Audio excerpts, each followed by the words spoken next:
But first, tens of thousands of Floridians are on the move tonight. This as Hurricane Ian strengthens and threatens the west coast of Florida. Just moments ago, actually, a new forecast track was just released.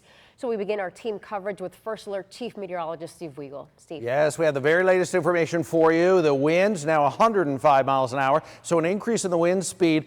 No changes in the watches and warnings for our area. We still have a tropical storm watch issued for the Treasure Coast and also for the lake. Here's a look at the storm tonight, getting a little bit better organized. The hurricane hunters flying through it during the day. We also have big rain bands firing up well ahead of the storm that are feeding into each other and dumping tremendous amounts of rain. This is one of the reasons the flood watch is in effect, and that'll continue through Tuesday and Wednesday, more than likely, as we get more of the outer feeder bands working in along the coastline, tapping into the warm Gulf Stream waters and dumping that rain across Miami-Dade and Lauderdale, and then eventually up into Palm Beach and the Treasure Coast. So you'll hear rumbles of thunder overnight, more than likely. Severe weather threat, though, escalates tomorrow and tomorrow night with a tornado threat developing with wind shear and big upward storms forming. Here's a look at the latest forecast track. So 105 now, Tuesday in the evening, 140-mile-an-hour winds, Category 4, stays as a 4 into Wednesday during the day, then down to a 3, just drops a little bit Wednesday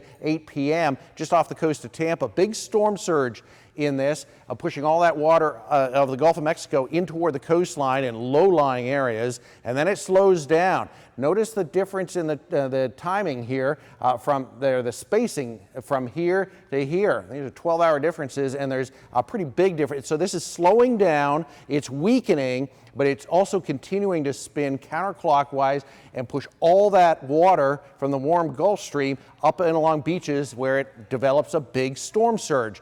And because it's a slow mover, it's going to have issues with the high winds buffeting the coastline, and we also have a flooding threat here because it's moving so slowly. We have to get it out of Florida, and that's not going to be happening until later in the week. So there's a close-up of the forecast track, and you can see the error cone still juts out across central Florida. I mean, it's still it's unlikely, but it's still possible that we could see a track more toward the east than the south and bringing it closer to us. But at this point, just the tropical storm watch for the Treasure Coast and for Lake Okeechobee. You'll still see some of the models are to the east.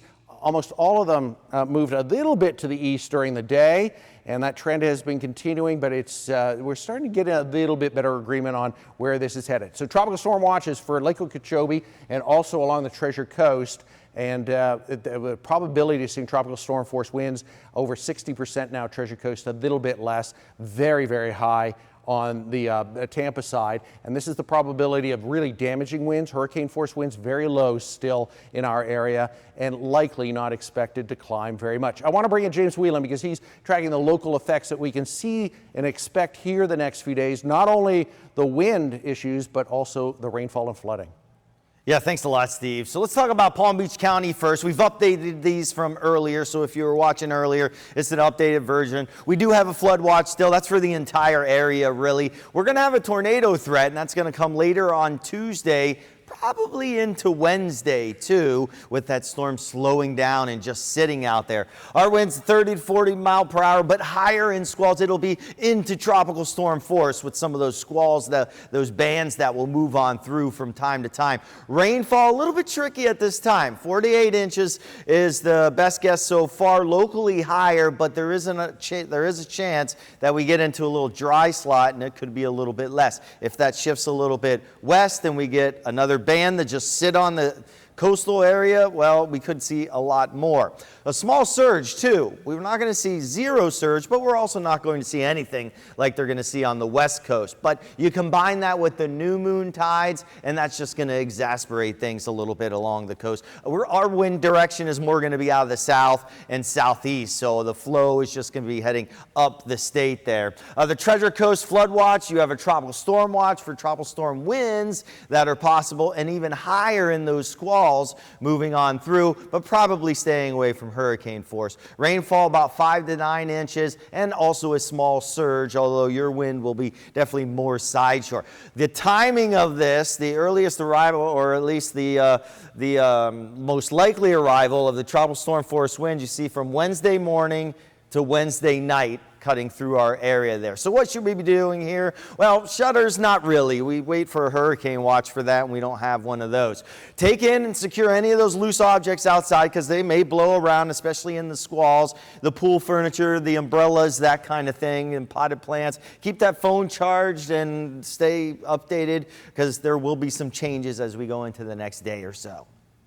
Every single second. We get new information coming in, it seems, throughout the day. Steve, you've been watching this for the last 24, saying it's been going east, east, east, but it really won't change what it will do to our area as far as you can see right now. That's right. Even if we see more of a change to the east, we're still looking at the tropical storm force winds brushing the first Lake Okeechobee and then into the Treasure Coast starting on Wednesday, as James mentioned, and continuing into Thursday.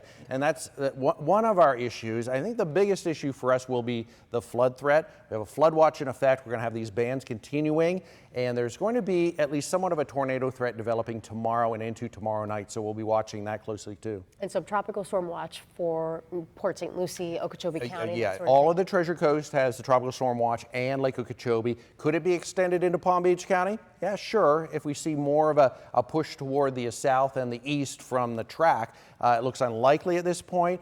James also mentioned the shutter issue. We've been getting a lot of calls about, should I put up my shutters? No, you put up shutters when a hurricane watch is issued. The only exception would be is if it's very difficult to put up shutters, if you have a second story, or if you're going away. That's when you really have to prepare days and days in advance. That's when you might consider putting up shutters without the hurricane watch. If anything changes on that front, you'll let us know for sure. Absolutely, I'm right here. Thanks, Steve Steve. Wiegel. Nice to have you at arm's length.